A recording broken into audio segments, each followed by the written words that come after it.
everybody, we meet again with our channel Mr. Hali.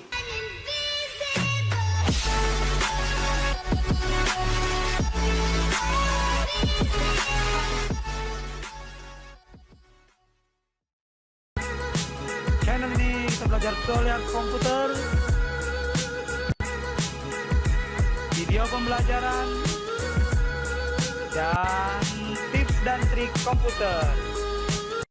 Assalamualaikum warahmatullahi wabarakatuh. Alhamdulillahirabbil alamin. Puji syukur kita panjatkan kepada Allah Subhanahu wa taala yang masih hari ini kita diberi nikmat. Alhamdulillah. Izin teman-teman mohon ya sedikit menyampaikan materi tentang workshop kami selama 2 hari di Gedung Kitri Bakti, yaitu tentang pemanfaatan TIK untuk pembelajaran bermakna di SD, khususnya pengenalan deep learning, mindful, joiningful, dan meaningful. Itu. Tapi nggak kalah kerennya lagi, materinya itu adalah tentang coding. Ternyata pemanfaatan TIK untuk pembelajaran SD yang bermakna ini ada sisipan coding. Ya, jadi sisipan coding ini. Jadi materi yang kami dapatkan sekaligus ada ilmu baru yang mudah-mudahan kita bisa terapkan, ya, kita bisa terapkan.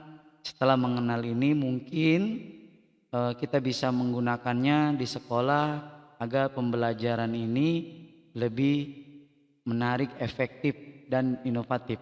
Kenapa? Karena jujur aja saya baru paham tentang aplikasi ini ketika kemarin mendapatkan pelatihan gitu. Jadi keren banget ini aplikasi, ya. Memang aplikasi luar tapi ini keren gitu. Nanti saya paparkan dari hasil materi kami yang kami dapatkan di sana selama 2 hari. Izin ya teman-teman. Jadi pemanfaatan TIK untuk pembelajaran bermakna itu ternyata sebagai prolog kita, ya, bahwa beberapa waktu yang lalu mungkin kita pernah ingat, ya, atau Menteri Pendidikan Dasar dan Menengah, Mendikdasmen kalau salah, yaitu menyatakan akan menyisipkan mata pelajaran coding dan kecerdasan buatan atau artificial intelligence, ya, atau kita sebut istilah kerennya saat ini yang sedang rame, yang sedang sering banyak diomongin, yang sering banyak dibincangin oleh orang atau mungkin sudah banyak digunakan, yaitu IA, ya, aplikasi IA.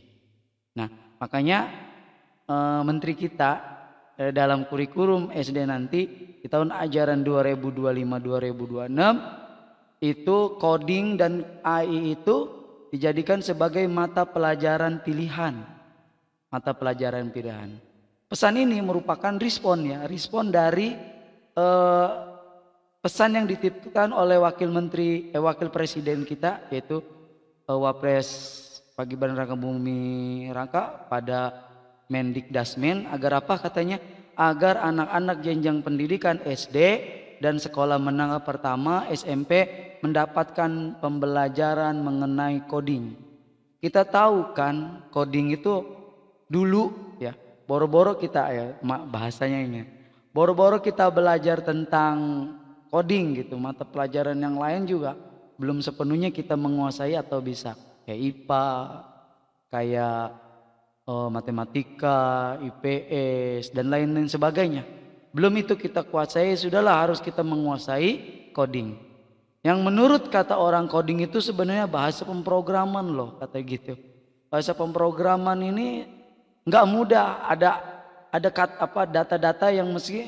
Nah, tapi kami sudah mempelajarinya gitu. Ternyata ada aplikasi yang bisa memudahkan anak-anak ini belajar. belajar coding secara sederhana, bukan serumit yang kita bayangkan. Contohnya kayak Borland, kayak C++ dan lain sebagainya. Itu bahasa-bahasa pemrograman yang keren ya. Jadi itu bahasa-bahasa pemrograman yang mungkin berada di pikiran kita. Tapi untuk anak-anak ya, coding ini dibuat sesederhana mungkin agar mereka apa? Agar mereka bisa menguasainya. Minimal gitu. Kalau tidak bisa membuat animasi-animasi yang keren, dia mengenal lah fungsi-fungsi dari aplikasi tersebut ya. Sebenarnya aplikasi open source, dia berbentuk online dan juga ternyata dia ada yang offline-nya nanti ya. Jadi merupakan kenapa? Jadi ini ya yang menjadi dasar kenapa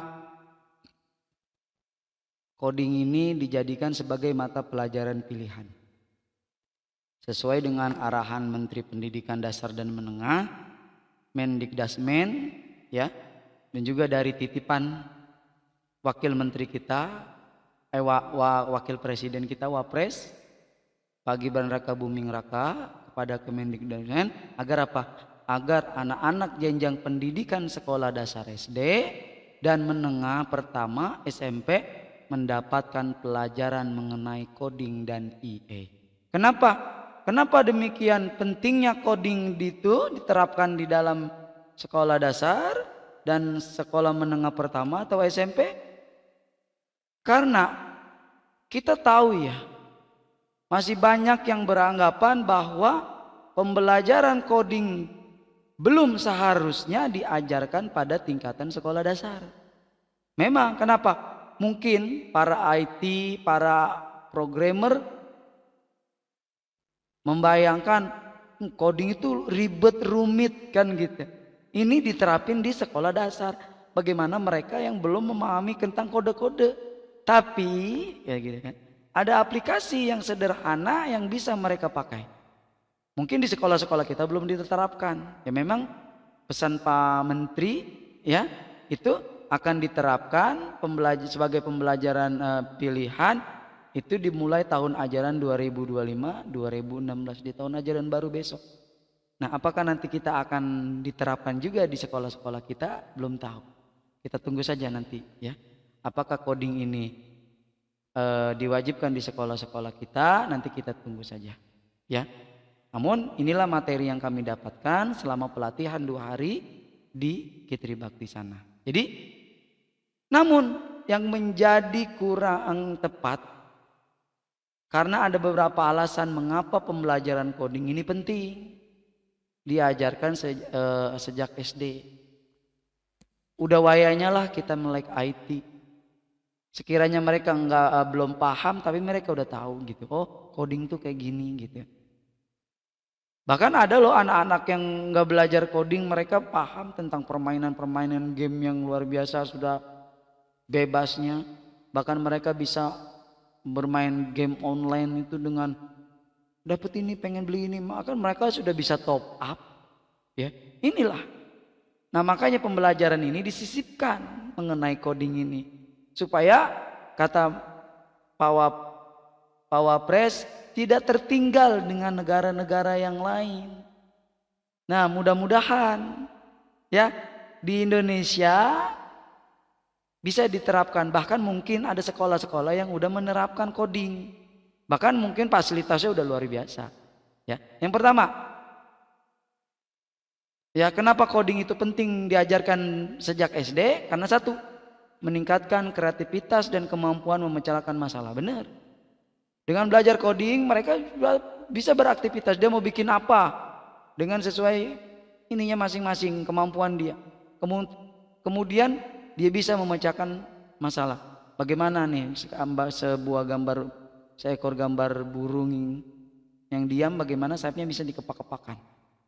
Secara logika itu sulit ya, tapi di aplikasi nanti yang kita pelajari itu luar biasa, easy ya. Kedua, kemampuan memecahkan masalah, bagaimana caranya. Ini gambar orang lagi main bola, tapi bagaimana caranya dia bisa agar bisa menendang bola itu. Nah ini nanti aplikasi yang akan kita pelajari. Yang kedua, meningkatkan keterampilan abad 21. Di keterampilan abad 21 ini kita sudah diwajibkan. Karena kita sudah berada di era apa? Kita sudah berada di era virtual. Semua berbasis IT, semua berbasis teknologi.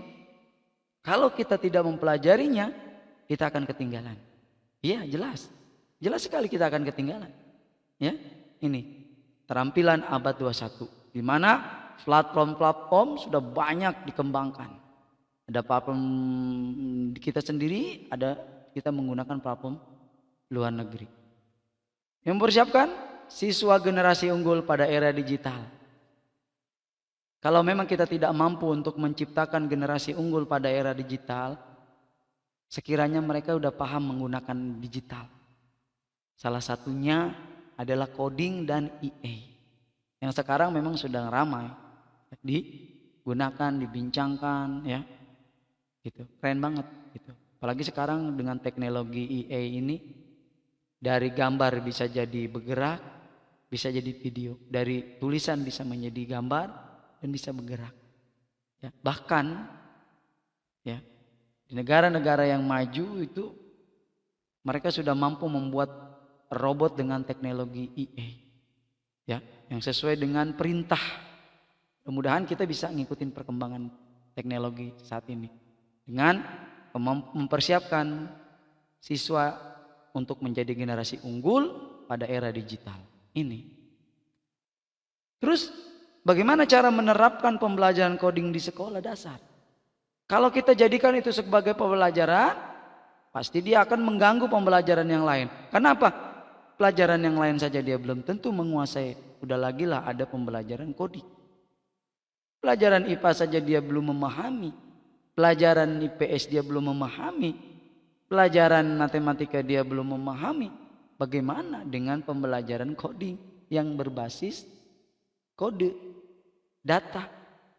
Pasti akan lebih sulit. Nah, ini dikasih dua alternatif. Satu, sebagai mata pelajaran pilihan. Kenapa sebagai mata pelajaran pilihan?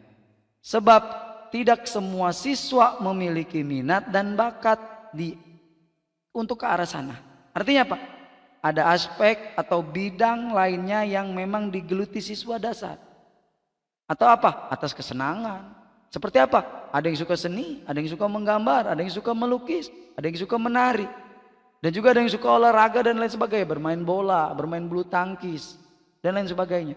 Ini bakat minat siswa. Makanya pembelajaran coding di sekolah dasar ini, pilihan yang pertama sebagai mata pilihan, pembelajaran pilihan. Mau dipakai silakan. Mau tidak digunakan juga tidak apa-apa. Ada siswa yang mau pakai, yang minat dipelajari, silakan.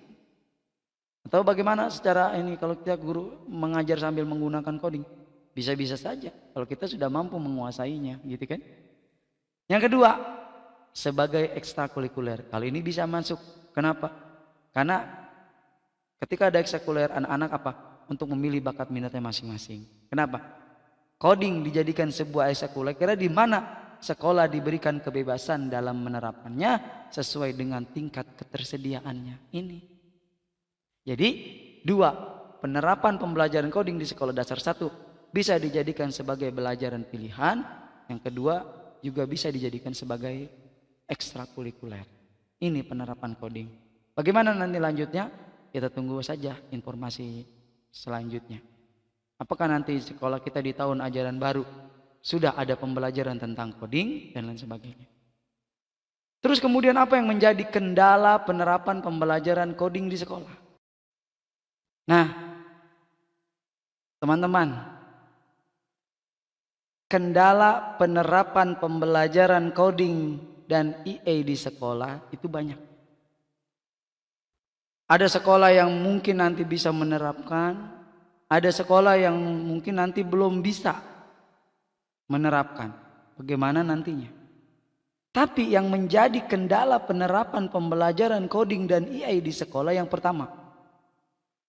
Yang pertama, kalau coding ini terlalu fokus pada pembelajaran ini nih, coding.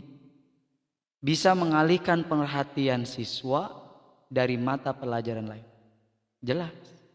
Belumlah mereka menguasai pembelajaran tentang memahami tentang pelajaran IPA, IPS, ya, atau matematika dan pembelajaran lain-lainnya.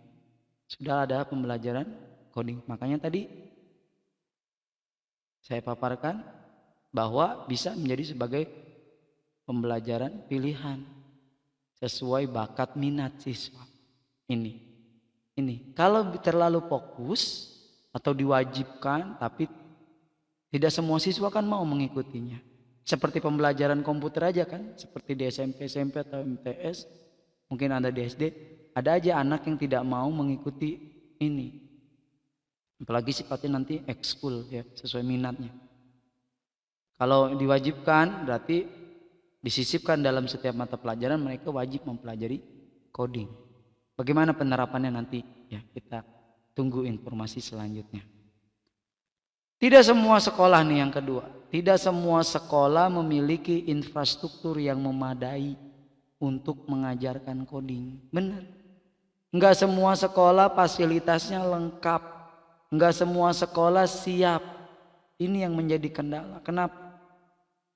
Enggak semua sekolah mempunyai lab komputer. ANBK bisa, ANBK. Mudah-mudahan bisa kita siap nanti menghadapi ketika coding ini sudah menjadi sisipan mata pelajaran ya, mata pembelajaran. Makanya nanti kita lihat dan tunggu informasi selanjutnya. Bagaimana penerapan coding ini ya, seperti itu pembelajaran coding ini. Enggak semua sekolah bisa dari segi sarana dan prasarana ya, dari jaringan internetnya, dari PC, desktop, Chromebook dan lain sebagainya. Atau pakai HP. HP kan kita tidak harus mewajibkan semua sih. Resikonya terlalu ini enggak mudah. Artinya ketika kita mengharuskan siswa membawa handphone, nanti lain lagi penggunaannya. Ya, karena kita udah tahu ya, teknologi platform sekarang ini ya banyak sekali. Bahkan mereka sudah tahu itu tentang sosial media gitu. Ya, jadi ini. Nah, ini kendala yang kedua. Yang ketiga yang menjadi kendala penerapan pembelajaran coding dan EA di sekolah yaitu kurangnya perhatian guru. Harusnya kan orang yang ahli di bidangnya untuk belajar coding, ya jelas betul. Tidak adanya pelatihan, workshop dan lain sebagainya. Alhamdulillah 2 hari kemarin kita dapat ilmu ini gitu. Ya, dan juga plus aplikasinya. Ya, jadi seperti itu. Kekurangan pelatihan guru ini tidak memahami ya. Makanya mudah-mudahan ini nanti bagaimana nih sekolah ini agar guru-gurunya bisa mendapatkan pelatihan tentang coding ini ya. Yang keempat, ini kendala yang menjadi bahan pertimbangan untuk pembelajaran coding. Tidak adanya anggaran yang cukup. Anggaran untuk coding ini mungkin besar gitu. Tapi sebagai sekolah-sekolah yang sudah memiliki laptop, bantuan dari LADAK dan lain sebagainya, mungkin mereka sudah siap. Tinggal bagaimana menyiapkan ahlinya atau orang yang paham coding. Atau ada guru yang mampu memahami coding gitu. Ini ya, tidak adanya anggaran yang cukup. Ya, mungkin saat ini belum ada di Arkas dan lain sebagainya. Mungkin nanti mudah-mudahan kalau itu sudah menjadi pembelajaran yang diterapkan masuk dalam pembelajaran, bisa jadi ini bisa masuk dalam pilihan Arkas yang bisa direalisasikan gitu. Nah, ini kendala. Meskipun demikian, penting bagi pendidik pihak sekolah untuk mempertimbangkan baik manfaat maupun tantangan dari pembelajaran coding dengan pendekatan yang tepat dan dukungan yang cukup. Ya, coding dapat menjadi keterampilan yang bermanfaat. Untuk apa? Untuk perkembangan siswa di masa depan. Karena jadi diperlukan kerjasama yang kompleks antara pemerintah, sekolah dan masyarakat untuk memastikan. Kenapa? bahwa pembelajaran coding dapat belajar dengan lancar dan memberikan manfaat yang maksimal bagi anak-anak. Mereka bisa merasakannya. Itu. Ya.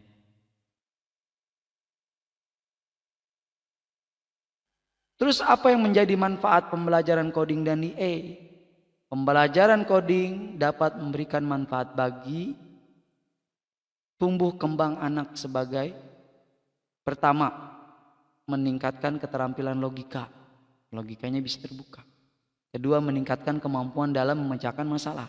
Dalam dia membuat animasi, dia berkembang pemikirannya. Bagaimana caranya? Anak itu kan demen-demen sesuatu yang menarik. Ketika dia menyukai sesuatu yang menarik, dia pasti akan fokus. Ya. Dan bagaimana agar bisa memecahkan, bikin kayak gini gitu. Meningkatkan kreativitas seperti tadi. Membangun rasa kepercayaan diri, gue pasti bisa bikin. Gitu. Saya pasti bisa nih, kayak gini gitu. Terus menanamkan kedisiplinan dan ketelitian. Terus meningkatkan kemampuan komunikasi dan kerjasama. Ini manfaat dari belajar coding. Kemudian aplikasi coding yang sederhana untuk anak apa? Ada banyak sekali pilihan aplikasi, tapi yang paling bisa direkomendasikan adalah Scratch dan Scratch.jr. Meskipun ada Code, Tinker, Lightboot, dan Codable. Tergantung kita nanti mau makainya mana. Tapi hasil pelatihan kita kemarin, kita difokuskan untuk mengenal aplikasi Scratch ataupun Scratch.jr. Apa itu bedanya Scratch dan Scratch.jr? Nah, ini aplikasi yang cocok. Scratch dan Scratch.jr. Scratch dan Scratch.jr itu bedanya cuman kalau Scratch.jr itu ya, mengenal aplikasi Scratch itu ada dua, ada Scratch.jr dan Scratch.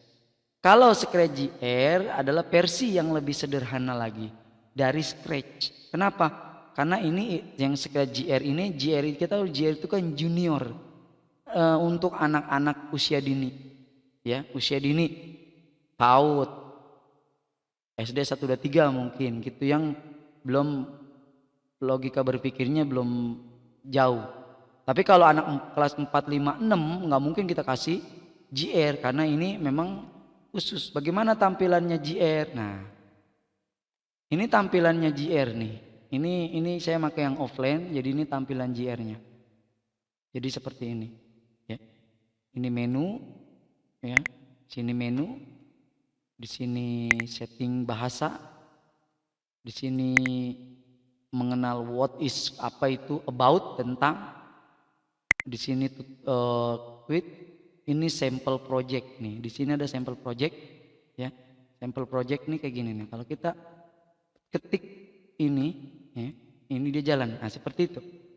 Jadi anak-anak ini udah bisa buat kayak gini juga udah keren gitu. Nah, ini aplikasi Scratch.jr. Dia lebih sederhana, lebih simple karena kode-kode yang digunakannya ini hanya cukup maju, mundur, ini muter kiri kanan dan lain sebagainya ini. Tapi kita bisa menambahkan suara di sini nantinya, ya. Jadi saya hanya mengenalkan saja ini loh aplikasi JR. Nanti kita penggunaannya kita belajar bareng-bareng di video berikutnya. Itu, ya.